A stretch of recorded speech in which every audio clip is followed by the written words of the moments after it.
I'm back for more linear algebra.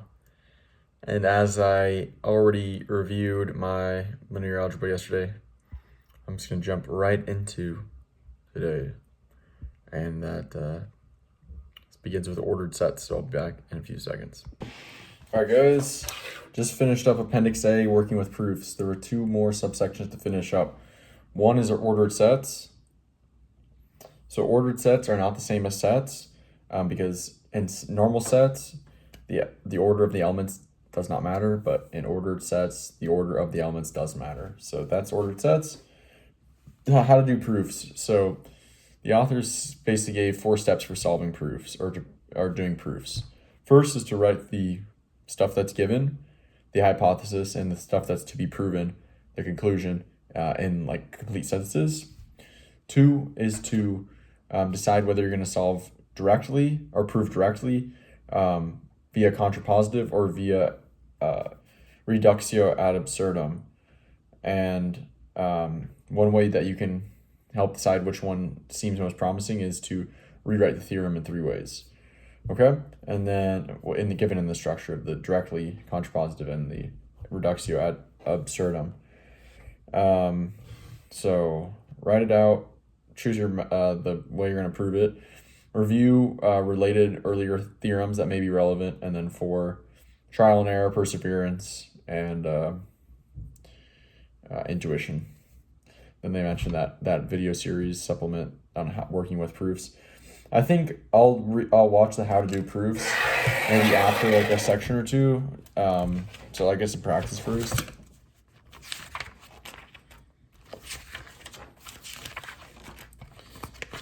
How about after chapter 1, section 1?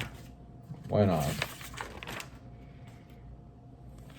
Let's just say watch working how to read and do proofs. How to read and do proofs.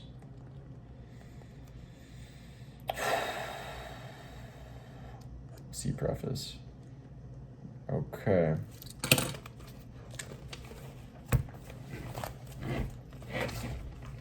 Man, these pages are getting ripped up from this binder. All right. Now we've completed Appendix A. It's time to get into Appendix B. What is Appendix B?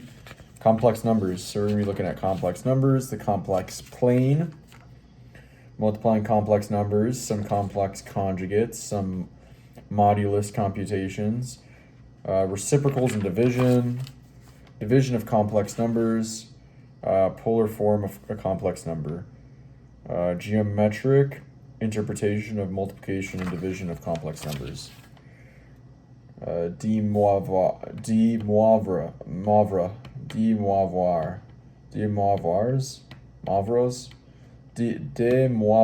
formula, Euler's formula.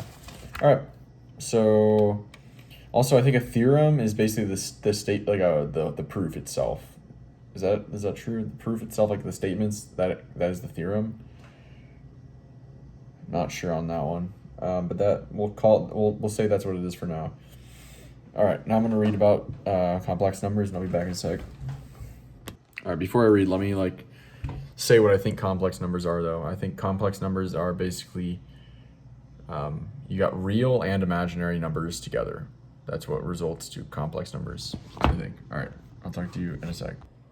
All right, I just learned a lot there, okay?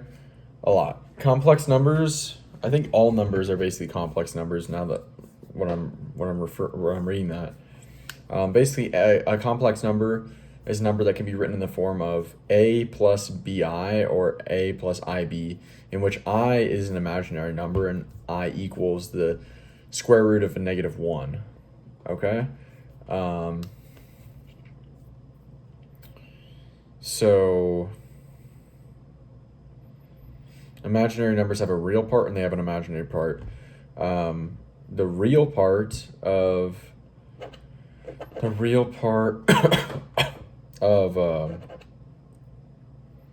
a complex number is the a in the a plus bi or a plus ib, and the imaginary part of a complex number is the b. and you can denote complex numbers as single letters. And so the notation for the real part of a complex number is RE parenthesis the letter for the complex number.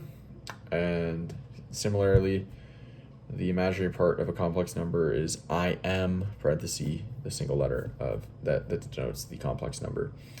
So if A is 0, then and B is non-zero, then the number is referred to as purely imaginary, or purely imaginary, right? Pure imaginary. And if the B value is 0, and so you just have to say an integer like 4, well, that's still a complex number, but we call that a real number. And so real numbers are a subset of complex numbers, and I would assume that pure imaginary numbers are also a subset of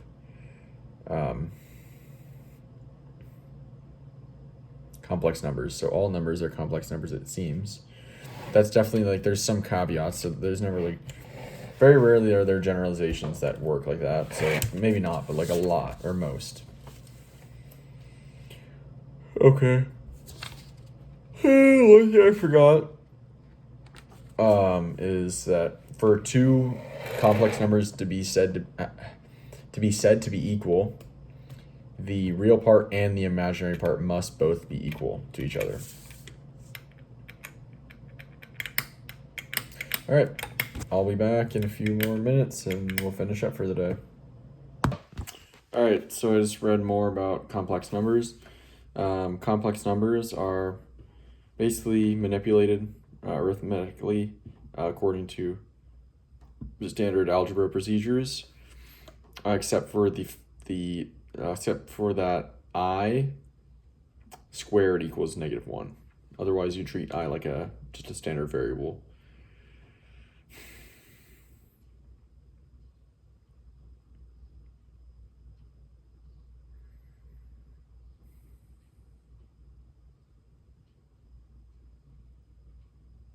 There's one other thing.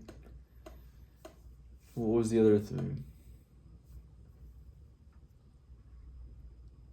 No, is the other thing I'm forgetting, dang it.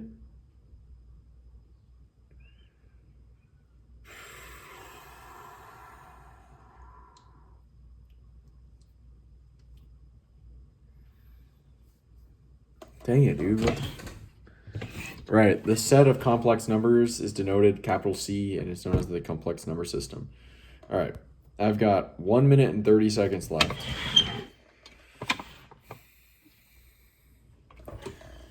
Okay, well, on that note, I'm not going to start the next one.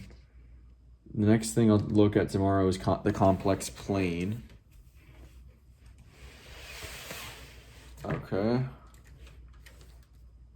Some complex conjugates. I remember that word. I don't really remember what it means. Complex conjugate. All right. So today we learned about ordered sets. We learned about ordered sets.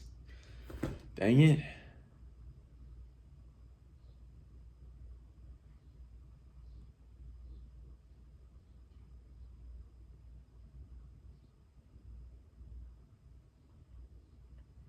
We learned about ordered sets, we learned about how to do proofs, and we learned about complex numbers.